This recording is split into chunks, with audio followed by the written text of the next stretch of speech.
D3, les podcasts culturels de Tanger et du nord du Maroc.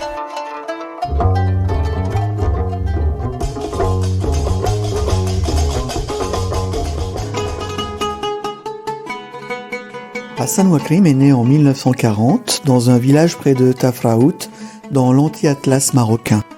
Son père, qui a un magasin de charbon à Tanger, au 46 de la rue Sebou, le fait venir alors qu'il a 7 ans et l'inscrit à l'école française. Il y reste jusqu'au certificat d'études, puis l'adolescent âgé de 12 ans va à Marrakech pour suivre ses études chez un oncle très engagé dans les mouvements nationalistes indépendantistes. C'est dans ce rude exil qu'il développe son imaginaire. De retour à Tanger pour achever ses études secondaires, il suit des ateliers de théâtre, de chant et de mime, devient le proche ami de Mohamed Amri, qu'il introduit auprès de Brian Gysin, puis de toute la Beat Generation, des Rolling Stones, etc. Il fréquente aussi Mohamed Choukri, Jean Genet, Randy Weston. Il rencontre enfin Bachir Skerej, qui restera son ami d'une vie et de l'exil américain.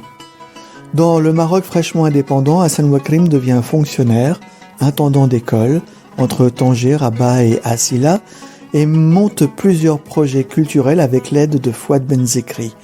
Il utilise le cut-up de William Burroughs pour baptiser la compagnie de danse qu'il crée alors, Inosis, qui rencontre un énorme succès et continue aujourd'hui encore d'officier à New York, où Hassan Wakrim vit toujours.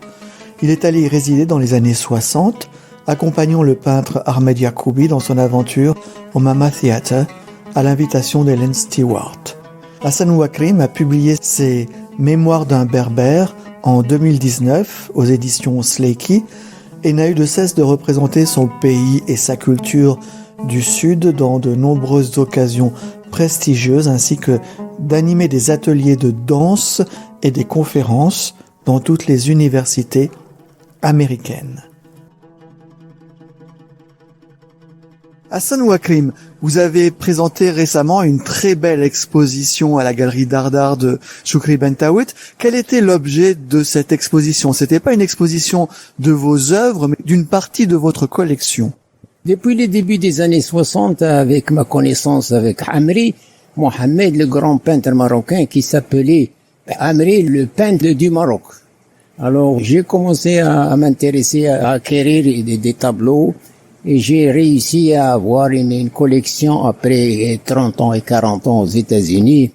J'ai acheté des œuvres de Ahmed Yacoubi qui est très connu et d'autres Marocains. Mais maintenant, je possède une très belle collection qui a vraiment beaucoup de valeur culturelle.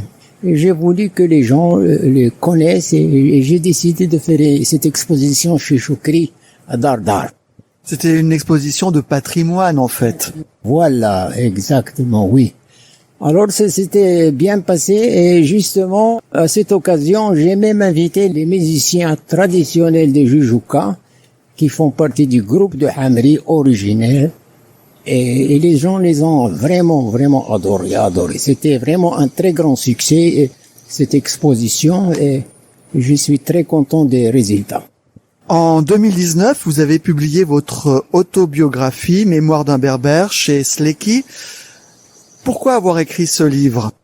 J'ai écrit ce livre parce que je voulais que notre patrimoine culturel berbère puisse être connu universellement, surtout aussi aux États-Unis, en France, en Europe, en Espagne et surtout à Tanger, qui est une ville cosmopolite. Et j'ai décidé de faire ce livre. Et c'est un livre chronologique sur ma vie depuis que j'avais 7 ans jusqu'à mon départ aux États-Unis à la fin des années 60. Mais alors, vous dites que c'est des mémoires d'un berbère, mais en fait, vous êtes devenu très vite un Tangérois. Oui, moi j'étais un Tangérois. À l'âge de 7 ans, d'après mon livre, mon père a envoyé mon grand frère pour me faire venir du sud marocain à Tanger pour aller à l'école parce que là-bas, il n'y a pas d'école, tu comprends. Et alors, je suis venu à 7 ans, et j'ai fait l'école, et j'ai réussi mes études, et voilà. Vous avez aussi travaillé tout de suite Non, les années 60, comme on vient d'être un pays indépendant, Et j'ai obtenu un poste d'enseignement à Zila. C'est là où je connais Hamri. Tu comprends? Et par la suite, dans les collèges, j'ai commencé des activités théâtrales, de danse, de folklore et tout ça, et qui a pris des proportions vraiment extraordinaires à Zila, avec le directeur Ben Issa, le frère ou alors le cousin de Ben Issa d'Azela, qui était ambassadeur à Washington et qui est devenu ministre marocain des Affaires étrangères. Et ça a pris beaucoup de temps pour arriver à des résultats vraiment positifs.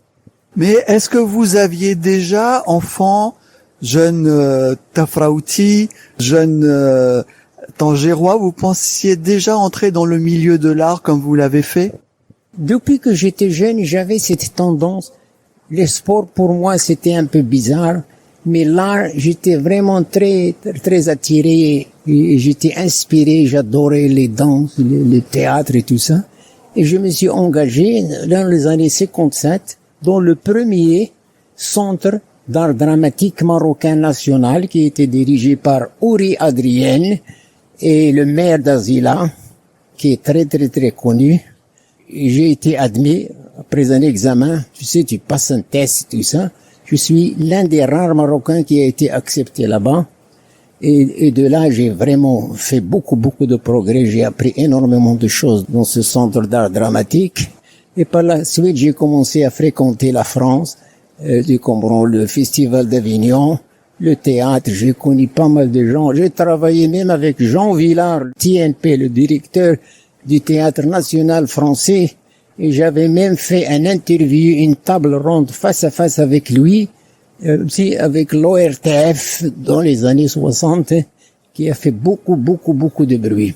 Mais comment fait-on pour, en sortant d'Azila, rencontrer Jean Villard et devenir proche de Jean Villard et travailler avec lui et faire un entretien?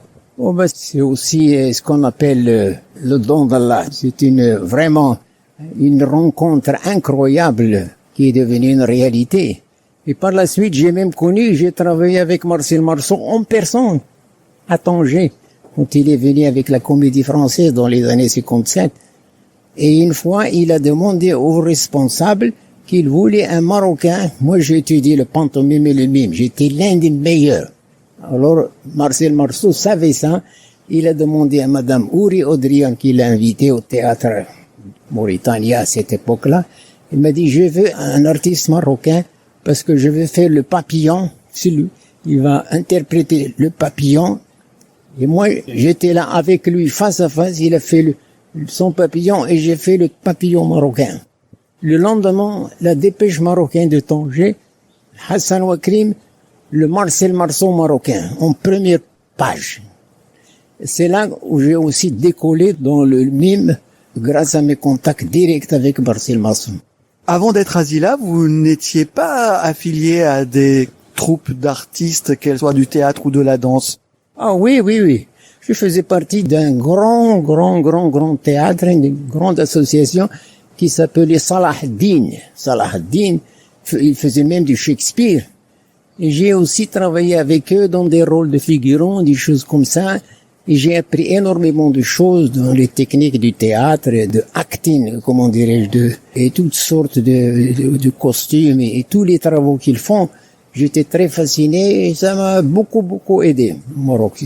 À cette époque-là, la culture était très forte à Tanger. Les Tangérois étaient vraiment très bien au sujet de notre culture. Et ils l'ont vraiment protégé et montré au monde. En quelque sorte, vous avez vécu une histoire culturelle parallèle à celle de la Mamora, le théâtre de la Mamora, qui est l'histoire officielle du théâtre au Maroc. Le théâtre, moi, je les connais tous. Parce que Bachir Skerej, un acteur marocain, qui était avec nous au centre, on a fait le centre d'art dramatique ensemble à Tanger. Lui, il a pris, moi, je suis resté avec le centre. Lui, il est allé à la Mamora avec le théâtre national. J'allais souvent à Rabat, je connais tous les acteurs. Je les vois travailler, je les vois, créer des spectacles. Et aussi, j'assiste aux spectacles quand ils sont prêts. Et moi et Bachir, on était ensemble. On a travaillé ensemble et on a fait beaucoup de choses très positives, même aux États-Unis. Oui, parce que vous êtes les deux Tangérois des États-Unis. Oui, lui, il était aussi très, très, très connu au début. Et moi et lui, on était comme si deux gens qui, de deux côtés, qui se partagent de montrer la culture de Tanger, du Maroc et tout ça. Alors Mohamed Amri est un peu la personne qui vous a fait rentrer au cœur du monde international de Tanger, on va dire. Je vais vous parler de Hamri. Hamri, dans les bouquins de Brian Gayson, Hamri est considéré comme le roi du train. Parce que lui, il faisait du smuggling, il faisait de la contrebande entre Alcázar et le Kébir, là où il y avait la frontière espagnole et Tanger, à l'ère, comment dirais-je, de Tanger international. Il allait souvent venir et je l'ai connu chez mon père à la Médina. Mon père était un homme d'affaires et Hamri allait acheter beaucoup de choses chez lui. C'est un ami de mon père. Un jour, j'étais dans le magasin de mon père et je vois quelqu'un qui parle avec mon père d'une voix incroyable, puissante. Tu peux l'entendre d'ici. Et mon père lui a fait du thé. Quand j'ai vu mon père faire du thé à Hamri, je sais que c'est un homme très bien parce que mon père berbère ne ferait jamais un thé à quelqu'un qui... Et là, j'ai connu Hamri, mais je lui ai jamais parlé. Je le vois, je l'observe. Une fois, alors que je travaillais dans les années 60 au collège Imam Al-Asili à Zila, 5h, 6h du matin, je vivais à Tanger, je travaillais à Zila. C'est très près. Alors, un matin, on a pris un taxi communal pirate. J'étais dans ce taxi, il y avait 5 personnes, on payait 2 dirhams, Tanger, à Zila. Il y avait quelqu'un qui parlait avec le chauffeur, mais il avait une voix très forte et tout ça. Et il m'a irrité un peu. Quand on est arrivé à Zila, je l'ai regardé comme ça, je lui ai dit, vous nous avez emmerdé au taxi avec votre voix, vous pouvez rester tranquille. Alors il a été fâché. Après ça, il m'a dit, tu ne sais pas qui je suis? Je lui ai dit, non, il m'a dit, je suis Hamri, le peintre. Viens avec moi, je t'invite à déjeuner. À côté là, de la municipalité, il avait ouvert un restaurant qui s'appelle les Trois Rois. Comprends? Amri avait 2 restaurants, les Mille et une Nuits et les Trois Rois. Non, le premier, les Mille et une Nuits, il appartenait à Brian Gayson. Hamri était son partenaire parce qu'il a fait venir Jujuka travailler là-bas. Par la suite, il lui a vendu. D'accord? Mais dès que j'arrive dans son restaurant, il a été décoré par Hamri. Jamais je n'ai oublié. C'est la première des choses qui m'a choqué. C'est en rentrant dans ce petit restaurant, les Trois Rois, les décors, des tableaux de Hamri, comment il a fait magnifique, une merveille exotique. C'est très artistique. Et de là, on est resté des amis. On allait presque toutes les semaines à Jujuka. Toutes les semaines pendant 25 ans. Comme des frères.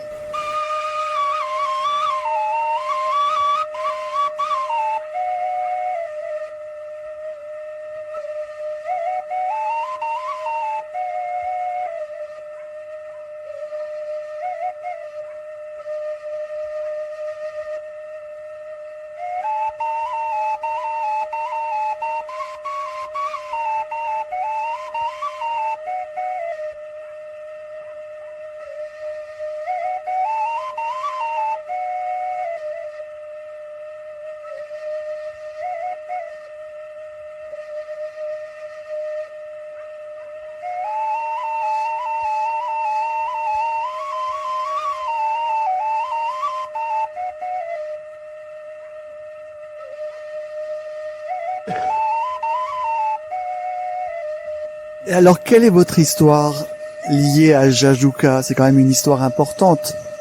Vous avez contribué à faire connaître Jajuka, vous avez contribué à ramener Brian Jones à Jajuka aussi. Oui, mais ce n'est pas moi personnellement qui l'a fait venir.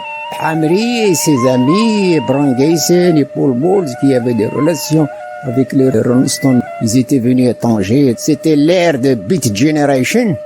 Ils sont tous venus ici. Même Bob Dylan, je l'ai rencontré à la montagne. Il était là dans les années 60. Et ils ont décidé d'inviter Brian Jones. C'était à l'époque où il vient d'avoir des problèmes avec Mick Jagger. Et il y avait une rupture. Les Rolling Stones, ils se sont fâchés ensemble. Et Brian Jones est venu au Maroc. C'est là où il a décidé d'enregistrer The Flute of Pan. Le premier album qui a fait boom dans le monde entier, c'est Brian John qui l'a fait. C'était en 1968 et c'est moi et Hamri et Gaïsine qui ont organisé le jour où il devait venir faire l'enregistrement. Parce que tous les musiciens étaient là avec les meilleurs habillements, les meilleures musiques et tout ça. Une nuit d'enregistrement, une merveille du monde. C'est extraordinaire. Je l'ai décrit dans le livre en détail pour voir ce qui se passe. Il faut lire le bouquin pour savoir. Vous parlez de la Beat Generation et vous étiez, vous, au cœur de ce moment où la Beat Generation fréquentait Tanger et le nord du Maroc. Oui, pourquoi? Parce que also Ahmed Yacoubi, qui est beaucoup plus connu que Hamri. C'est parce qu'il était l'ami intime de Paul Bowles à l'âge de 17 ans. Et c'est Paul Bowles qui a trouvé qu'il était vraiment très doué, qu'il avait des dons exceptionnels. Il lui avait organisé dans les années 50 une exposition à la galerie Les Colons de Librairie des Colons. Première exposition, et Paul Bowles a invité tous les étrangers de Beat Generation et les étrangers expatriés américains, anglais qui vivaient à Tanger sont venus à l'exposition à la librairie des colonnes de Ahmed Yacoubi. Il a tout vendu. Aucun de ses tableaux et dessins et tout ça, tout. Et le Koubi a pris un nom. Boum. Mais vous l'avez aussi connu pas seulement à Tanger, vous l'avez fréquenté de très près aux États-Unis. On travaillait ensemble au théâtre de la maman, oui. Quand je suis arrivé au théâtre de la maman, Ahmed était déjà là-bas. C'est lui qui était chargé de créer les décors du théâtre, de toutes les pièces d'avant-garde américaines et tout ça. Et moi, comme je l'ai connu ici au Maroc, on est devenus des amis, des frères. On a passé 30 ans jusqu'au jour où il est mort. C'est moi qui l'ai rapatrié au Maroc pour qu'il soit, comment dirais-je, enterré ici officiellement. C'est le roi qui a donné les instructions. C'est moi qui ai été chargé d'être là pour tout organiser pour lui. Ça s'est passé à l'échelle nationale. C'était comment dirais-je, un enterrement national. Il était considéré comme un artiste national. Ah, je ne savais pas que Ahmed Yacoubi, qui pourtant était connu effectivement, mais je ne savais pas qu'il avait ce rayonnement à niveau national et qu'il était reconnu aussi jusqu'au palais. Ah oui, il était connu. Même le roi Hassan II avait acheté des tableaux de Yacoubi. Comment je le sais? Parce que moi, un jour, Hamri est venu me voir. Il m'a dit, voilà, je viens de recevoir un téléphone d'un grand officier du roi, un général, qui m'a dit, il faut absolument que tu viennes à Ben Gurir, dans les environs de Marrakech.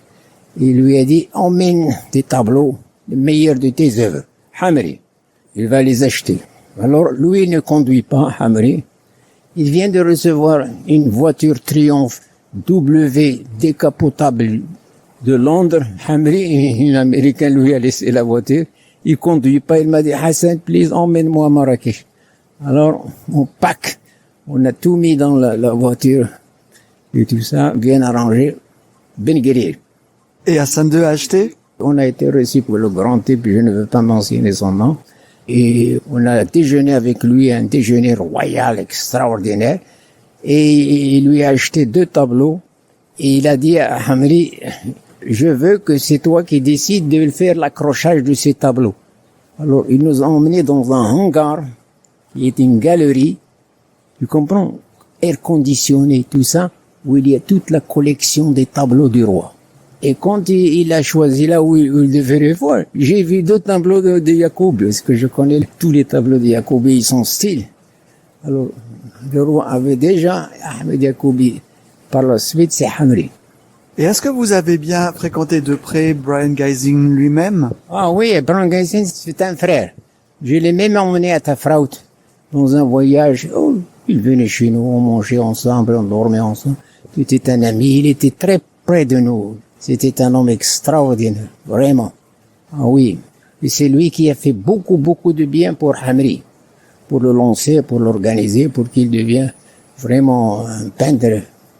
Et ces techniques ont évolué grâce à Brian Geising. Et il était très proche des Marocains, il vivait avec les Marocains plus qu'avec les étrangers. Magnifique, il adore notre culture, il adore tout. Oui. Et c'est dommage qu'on l'a perdu Et voilà, c'est la vie. Et Paul Bowles alors? Paul Bowles, je le connais comme je connais tout le monde. Moi et Paul Bowles, on parle berbère. Dans les années 30 et 40, il a fait tout le Maroc pour enregistrer la musique marocaine pour la librairie du Congrès qui l'a envoyé pour faire ça. C'est grâce à lui que notre musique a été vraiment sauvée, ancienne. Tu comprends? Et c'est là, moi je le connais dans le théâtre, il me connaît, on a travaillé ensemble, on a même présenté la pièce de Ahmed Yacoubi qui s'appelait The Night Before King et au théâtre de la Maman, et elle a été traduite, l'adaptation de théâtre, c'est par Paul Bowles. Et j'ai obtenu l'autorisation de Paul et tout ça pour présenter la pièce, et on l'a présentée, et ça a fait un grand succès.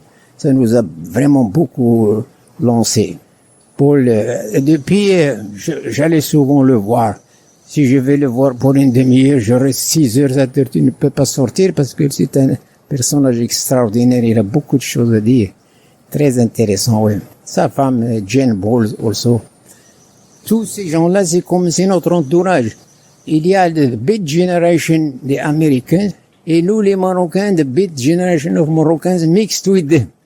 Vous n'étiez pas beaucoup de Marocains à mixed with them, à se mélanger avec eux. Il n'y avait pas beaucoup de monde finalement. Non. Il y avait beaucoup d'éléments, like Bachir Skerej, like Larbi Yacoubi, like many other actors and writers, like Melihi from Azila, très connu maintenant. Il va rentrer dans le musée de Mouma, le plus grand musée américain d'art moderne, comme Yacoubi. Yacoubi, c'est le seul arabe marocain qui a ses tableaux depuis les années 50 au musée Mouma accroché là-bas.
Alors, Melehi avec Yacoubi, et avec qui encore des Marocains? Mrabet, bien sûr. Mrabet, bien sûr, oui. Et il y a énormément de noms, beaucoup de gens. Choukri Mohamed, qui est connu maintenant comme un écrivain mondialement connu, et Tahar Ben Jelloun, qui a obtenu le prix Concorde. Il a grandi avec nous aussi. Des éléments très puissants sont maintenant très bien placés. Alors justement, Mohamed Choukri, vous l'avez fréquenté encore. Comment ça s'est passé avec lui? Ouais, tu sais, Choukri Mohamed, quand j'étais dans l'enseignement, tu sais qu'il était, quand il avait 18 ans, il savait ni écrire ni lire. Et un vieillard est venu dans un café où il travaille au Souko Chico, au Petit Chouko, et il a amené une lettre de son fils de Belgique. Il lui a dit, s'il vous plaît, lisez-moi cette lettre de mon fils parce que moi je suis illettré, je ne sais pas lire. Alors, Choukri ne savait ni lire ni lire. Il lui a dit, je ne peux pas t'aider, moi aussi je ne sais ni lire ni.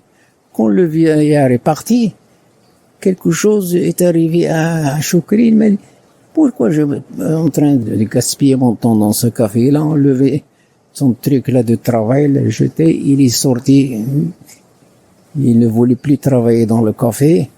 Et il est allé surveiller et passer partout où il y a des librairies. Il va dedans, il reste à l'extérieur, il parle avec les propriétaires, il lui donne des bouquins. Il a fait les connaissances des instituteurs, il leur a demandé, je voudrais aller à l'école. Oh, vous êtes trop grand maintenant, on peut pas vous mettre à l'école pour commencer à apprendre. Quelqu'un, un directeur d'école, Bouzid, c'est un ami à moi, j'ai travaillé avec lui, Abdelhamid Bouzid. Après, il est devenu inspecteur général de l'enseignement dans tout le Nord. Moi et lui, on a travaillé pendant des années ensemble. Bouzid, c'est lui qui me disait, celui-là va être un génie. Parce que les flics viennent tous les matins chez mon bureau, parce que j'étais intendant en ce moment, et ils me disent, oui, il est Choukri, parce qu'il a donné des chèques sans provision quand il boit dans les nightclubs la nuit, et il n'a pas d'argent, il veut l'emmener en prison. Bouzid me dit, paye-lui, et à la fin du mois, il te paye. Alors, je l'ai toujours sauvé. On est devenus amis. Par la suite, il est devenu celui qui est responsable de notre troupe, la troupe Innosis que j'ai créée de ballet et tout ça. Choukri était celui qui parle au nom de cette... Il a écrit beaucoup de choses dans tous les journaux nationaux sur ça. Il a travaillé avec moi. On a fait un festival pour l'éducation nationale à la Plaza de Toro, des arènes. 10 000 personnes. Et j'ai engagé Choukri pour faire la présentation, pour m'introduire, pour débuter, pour faire un ballet. J'ai fait un ballet là-bas grandiose. J'ai encore des lettres du délégué national qui m'a dit, Hassan, on n'a jamais fait quelque chose d'extraordinaire. C'est grâce à vous que ce grand festival national a réussi. Et nous sommes très reconnaissants de tout ça. J'ai tous ces lettres. Donc Choukri avait une réelle intimité. Très puissant. Vraiment, vraiment extraordinaire, Choukri. Et quand on parle de Choukri, on parle de Jean Genet, vous l'avez fréquenté aussi. Ça, c'est incroyable. Ah, mon histoire avec lui, c'est que Jean Genet, quand il est là, il avait un ami qu'il voulait emmener en France. Il voulait lui faire un passeport. À cette époque-là, c'était très difficile d'obtenir un passeport. Et Jean Genet a donné de l'argent à des gens qui n'ont rien fait. Ils l'ont volé. Alors, Choukri venait me dire, voilà, toi tu es dans l'enseignement, tu connais tout le monde, tu es dans le théâtre, tu es très dynamique, tu connais le gouverneur. Je connaissais le gouverneur qui était là à cette époque-là. Moi, attends, c'est mon ami et moi. Il me dit, il faut absolument aider Genet pour qu'il puisse obtenir un visa pour son ami, un passeport, tout ça. Je lui ai dit, je vais essayer. Alors, il m'a dit, je vais t'introduire à Jean Genet. On s'est rencontrés au café de Brasserie de France, en face du café de Paris. Il m'a connu, mais il m'a vu. Il a dit à Choukri, vous êtes sûr que ce type-là ne va pas me voler? Il a dit, non, il travaille pour l'éducation nationale. Alors il m'a parlé directement, je lui ai dit, moi je vais vous aider. Il m'a dit, combien d'argent vous voulez? Je lui ai dit, écoute, moi je ne suis pas intéressé à l'argent. J'ai entendu que vous avez été maltraité, je voudrais vous aider, je ne veux rien. Alors il a regardé Choukri. Il lui a dit, c'est vrai. Il a dit, Hassan n'a pas besoin de quoi que ce soit. Alors je l'ai aidé, il a obtenu son passeport. Le jour où on devait aller à la Mala pour rencontrer le gouverneur et recevoir son passeport, il était là, on rentrait, on est dans le bureau du gouverneur, un bureau immense. Et ce jour-là, il y avait Oufkir, un grand ministre de l'Intérieur général, qui était là à Tanger. Alors, le gouverneur vient me voir, il m'a dit, Hassan, j'ai 10 minutes pour vous, parce que le ministre maintenant, il appelle son secrétaire général, le dossier de Jean Genet et du type là, avec son passeport prêt. Seulement, il a besoin d'une signature. Alors, le gouverneur regarde Jean Genet, il m'a dit, j'ai fait la Sorbonne et j'ai étudié tous les bouquins de Jean Genet. Et il dit à Jean Genet, je suis un de vos amateurs, j'adore votre travail. Ils sont devenus amis. Il m'a dit, à cause de ça, je vais moi-même signer votre passeport. En principe, c'est le secrétaire général qui signe les passeports. Il a pris un stylo d'or, il a signé le passeport, le donne à Choukri.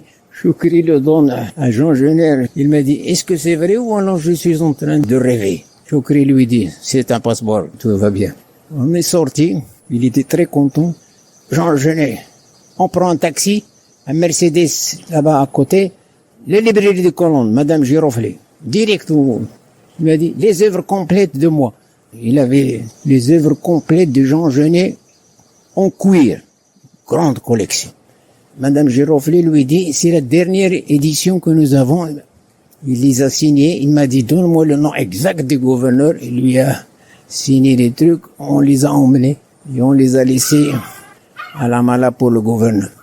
Mais alors, Jean Genet, qui a une littérature tellement subversive, tellement contre le pouvoir, qui envoie ses œuvres au gouverneur, c'est quand même une situation assez extraordinaire. Incroyable, oui. C'est la vie, des fois, il faut accepter la vie. Et si quelqu'un vous fait du bien, il faut vraiment reconnaître qu'il a besoin d'être bien traité.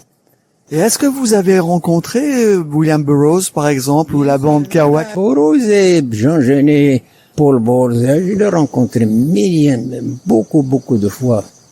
Et Burroughs à New York aussi? Oui, à New York, bien sûr. Vous rencontriez pourquoi Burroughs? Vous parliez de quoi? Vous faisiez quoi? Je vais vous dire pourquoi. Parce que comme j'étais dans le théâtre, il nous connaissait parce que lui, il était très lié avec Gaysen. Brian Gaysen était son collaborateur. Ils ont travaillé ensemble. Lui et Burroughs ont inventé Caten technique. Des Caten techniques, les deux qui l'ont développé et réussi à pouvoir écrire et faire des choses extraordinaires avec ça. Et par la suite, il est venu à New York. Il faisait un programme qui s'appelait Nova, Saint Church. Gaysen était là. Il m'a dit, viens, moi et Jacobi, on était invités. On est allé à l'inauguration. On était backstage avec les acteurs, avec Bob et tout le monde et tout ça. Et on les connaît comme si c'était la famille. Lions in the street, lions in the street and roaming dogs in heat. Rabid foaming, a beast caged in the heart of the city. Is everybody in? Is everybody in? The ceremony's about to begin. The body of his mother rotting in the summer ground, he fled the town. Went down south and crossed the border. Left the chaos and disorder back there over his shoulder.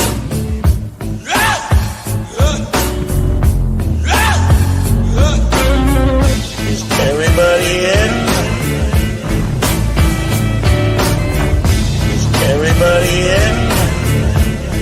The ceremony's about to begin. One morning he awoke in a green hotel with a strange creature groaning beside him. Sweat oozed from its shiny skin. Is everybody in? The ceremony is about to begin. Oh, I have a vague story. Jim Morrison. Jim Morrison. Got drowned in the bathtub in Paris. Seems a goddamn odd thing to happen to me. Lions in the street. Lions in the street and roaming dogs in heat. Rabid foaming, a beast caged in the heart of the city. Is everybody in? Is everybody in? Everybody in? Is everybody in? Is everybody in? Jim Morrison, a beneficent influence of Rambo.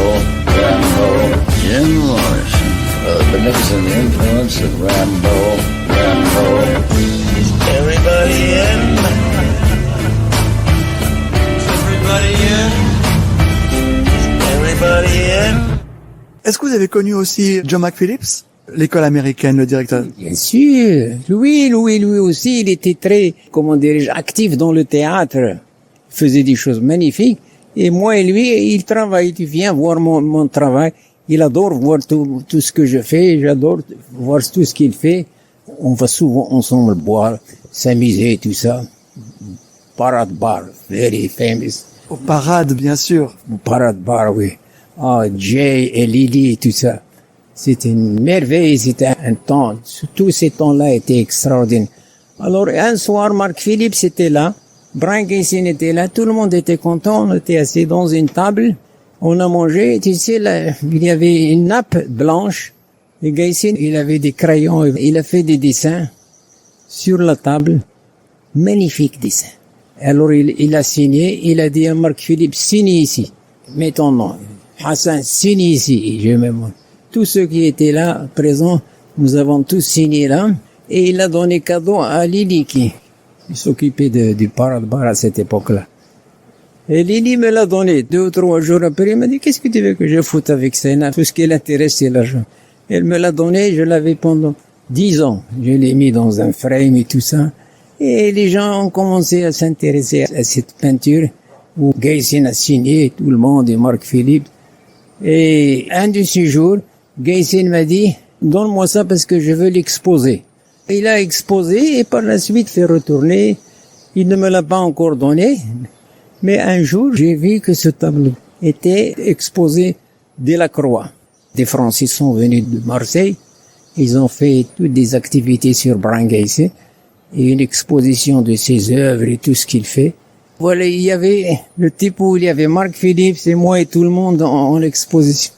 Ce truc a pris des proportions artistiques extraordinaires. Dernier personnage dont je vais vous parler, Randy Weston, bien sûr. Ah, Randy Weston, quand j'avais ma troupe à Tanger et que j'étais en train de créer le ballet d'Inosis et tout ça, j'avais une académie, j'avais un centre, et j'avais beaucoup de gens que j'entraînais pour devenir des danseurs, des acteurs et tout ça. Randy est venu à Tanger à ce moment-là, il m'a envoyé tous ses enfants et son fils Azdin, et ils ont pris des cours chez moi. Randy, c'est moi qui l'a connu le premier à Tanger. Tu comprends? On est devenus comme des frères jusqu'à sa mort. Vous l'aviez rencontré comment? Avec cette école? Je l'ai rencontré à Tanger quand il est venu. Il m'a cédé ses fils pour que je les éduque, pour qu'ils puissent savoir introduire au milieu tangérois et tout ça. Et par la suite, toujours, c'est comme mon frère. Lui, Hamri et moi, incroyable. C'est comme Dieu nous a réunis. Alors, on parle de Joe McPhillips et le théâtre, Weston et la musique. Vous avez quand même créé une compagnie de ballet importante. Alors, quelle est l'histoire de cette compagnie? La compagnie d'Inosis a grandi et j'ai décidé de faire la première soirée d'Inosis. C'est un ballet que j'ai créé. C'est une sorte de Roméo et Juliette, mais d'un style berbère. Toute une histoire bizarre. Tu sais où est-ce qu'on devait présenter ce spectacle? Au théâtre Cervantes.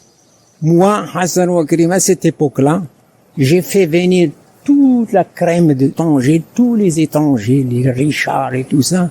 S'il y avait une soirée de gala, Paul Ball, tout le monde sont venus, Giroflier, un théâtre immense, plein de gens.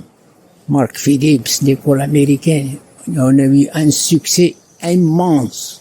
Tu comprends? Et après ça, on a travaillé avec la télévision marocaine. Tout de suite, on est passé dans le plateau national et on a travaillé à Gibraltar. On a été invité et j'ai travaillé dans le théâtre royal de Gibraltar avec Inosis. Quand on a terminé, l'ambassadeur m'a dit de venir, de faire l'aller et retour à pied, de saluer les gens. Un honneur. Et ils m'ont donné la clé de Gibraltar avec beaucoup d'argent et une enveloppe. À cette époque-là, on a fait des choses extraordinairement qui ont choqué les gens, que les gens adoraient. Et c'était un travail artistique d'Inosis. Et la maman est venue, Ellen Stewart, la maman, la femme qui a créé le théâtre d'avant-garde américain, Marlon Brando, Al Pacino, De Niro, les grandes actrices américaines sont toutes passées par la maman dans les années 50-60. Ils sont devenus de grandes vedettes. Et moi et Yacoubi, on a travaillé avec la maman jusqu'à ce qu'elle est décédée en 2011, ensemble. Ça, c'est une merveilleuse aventure parce que le théâtre de la Mama a eu une influence internationale. Extraordinaire, oui. À l'échelle nationale et à l'échelle américaine et tout ça. Et c'est comme ça qu'on est devenu vraiment très connu, respecté notre théâtre. On m'appelle l'ambassadeur extraordinaire de la culture du Maroc aux États-Unis. J'ai travaillé beaucoup. 50 ans que je travaille ça. Dans tous les 50 États américains, travail gigantesque que j'ai fait aux États-Unis. Pas de géant. Alors justement, qu'avez-vous fait aux États-Unis? Vous êtes parti dans les années 60-70. Qu'est-ce que vous avez fait aux États-Unis? Aux États-Unis, à New York, je produisais tous mes shows, toutes mes productions, toutes mes œuvres au théâtre. Les gens venaient. Impossible de trouver une place. La presse est toujours positive. Et par la suite, j'ai devenu très connu. On m'appelle partout pour faire des séminaires dans les universités. Partout. Arizona, Los Angeles, San Francisco. 50 États américains, je suis toujours en train d'enseigner le théâtre et les danses et le folklore marocain dans ces grands établissements américains. Hassan Wakri, qui est parti de Tanger. Ouais.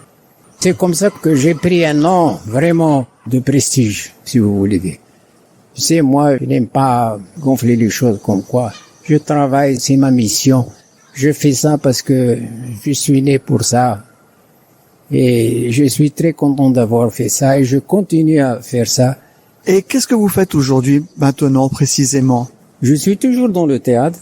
Justement, quand je rentre, je ne sais pas si tu as vu, il vient de sortir un documentaire visuel de télévision qui a été fait par Columbia University et un professeur PhD qui a fait toute ma vie ce que je fais aux États-Unis.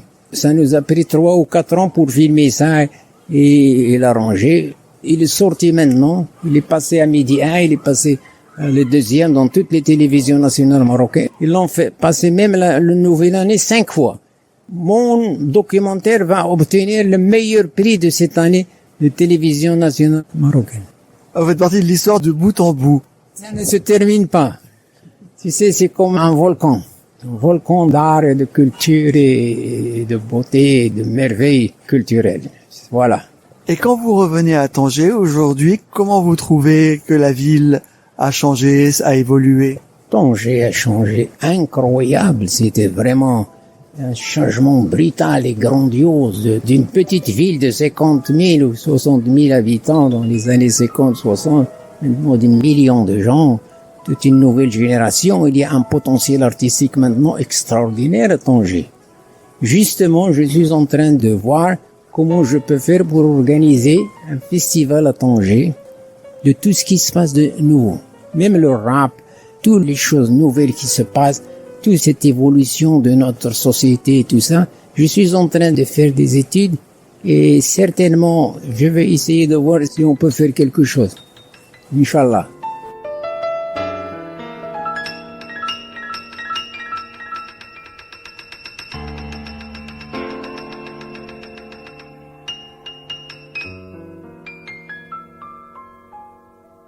Cet épisode de Détroit était consacré à Hassan Wakrim, danseur et directeur de compagnie, professeur à la MAMA de New York, activiste culturel, compagnon de parcours de tous les plus grands artistes passés par Tanger.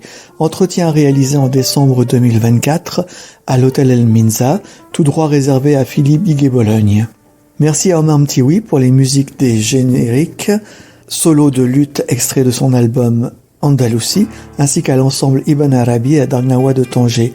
La playlist de cet entretien est formée des morceaux The Pipes of Pan at Jajuka de Brian Jones, 6 préludes pour piano de Paul Bowles, Is Everybody In de Mr. Moustache d'après William S. Burroughs et Tangier Bay de Randy Weston. Les 6 morceaux ayant été gentiment empruntés à leurs ayants droit.